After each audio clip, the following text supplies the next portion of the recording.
King George III was the King of Great Britain and Ireland from 1760 until his death in 1820. He was born on the 4th of June 1738 and reigned for a remarkable 59 years, making him the longest reigning king in British history at the time. George III was born in London, England, and was the grandson of King George II. He ascended to the throne in 1760 at the age of 22, after the death of his grandfather. Initially, he was popular among the British people, who had very high hopes for his reign. One of the significant events during King George's reign was the American Revolutionary War. The American colonists sought independence from British rule, leading to a conflict between the colonies and the British government. George III was determined to suppress the rebellion, but ultimately the war ended in American victory, resulting in the formation of the United States of America. George III also had a strained relationship with Parliament. He believed in the power of the monarchy and desired more influence over government affairs. This led to conflicts with Parliament and frequent changes in the government. He appointed and dismissed numerous prime ministers during his reign, which contributed to political instability. He was also involved in the Napoleonic Wars, which was a series of conflicts between Britain and France under the leadership of Napoleon Bonaparte. Britain formed coalitions with other European powers to resist French expansion. Despite suffering setbacks initially, Britain and its allies eventually defeated Napoleon, establishing Britain as a major European power.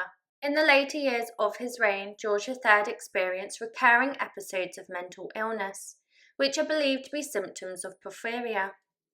These episodes affected his ability to rule, and his son, the future King George IV, acted as Prince Regent from 1811 until George III's death. King George III's reign had a profound impact on British history. He presided over a period of immense change, including the loss of the American colonies and the rise of the Industrial Revolution.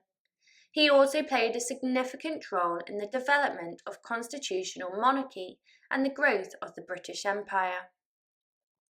His reign is often remembered for his struggles with mental illness, his role in the American Revolutionary War, and his efforts to exert control over government affairs. Despite the challenges he faced, his long reign left a lasting mark on British history. The funeral procession began at Windsor Castle, where the king had passed away. The coffin was placed in a hearse drawn by 6 horses and covered with black velvet pall, adorned by silver decorations. The funeral procession was a grand and elaborate affair, with military personnel, nobility, and members of the royal family partaking. King George III passed away on the 29th of January 1820, but it took over 2 weeks for his funeral to be held on February the 16th, 1820.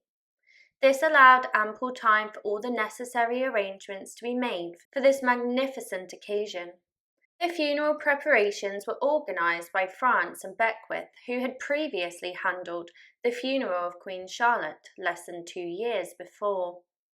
According to the newspapers, this event surpassed even the grandeur of the celebrations for his Golden Jubilee in 1809 and the funeral of his late wife, Queen Charlotte, in 1818. In the past, accommodations and horses were secured on the day before the event. However, this time it was nearly impossible to find lodging anywhere, as everything was immediately booked as soon as the date was announced.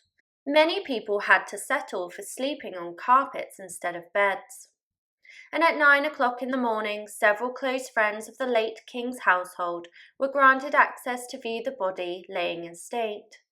Shortly after, His Royal Highness the Duke of York, accompanied by Colonel Stephenson, inspected the preparations for the royal burial.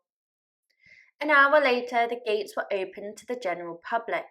Thousands of people wanted to pay their respects, resulting in somewhat a chaotic situation. Men and women of all ages were tightly pressed against each other, posing a risk to their lives. The police stationed at the gates did their best to control the masses, but their efforts were in vain. The cries of women and children echoed in every direction, and several women fainted and had to be rescued from being trampled. A detachment of artillery under the command of Colonel Cathcart, stationed in the Long Walk, began firing a salute at daybreak. They continued with 5-minute intervals of gunfire until 8 in the evening, when they switched to firing 1-minute intervals.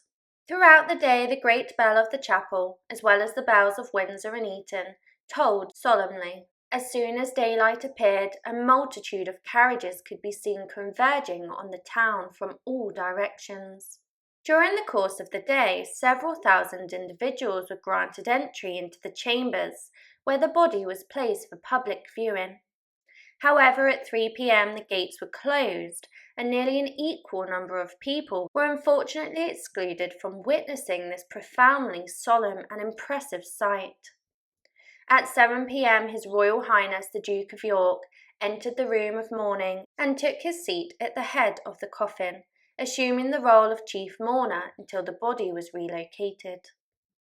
The following morning, the various groups that had joined the procession gathered in St. George's Hall under the guidance of Sir G. Naylor. The arrangements faced initial challenges due to a larger than expected number of attendees, but eventually everything proceeded as planned.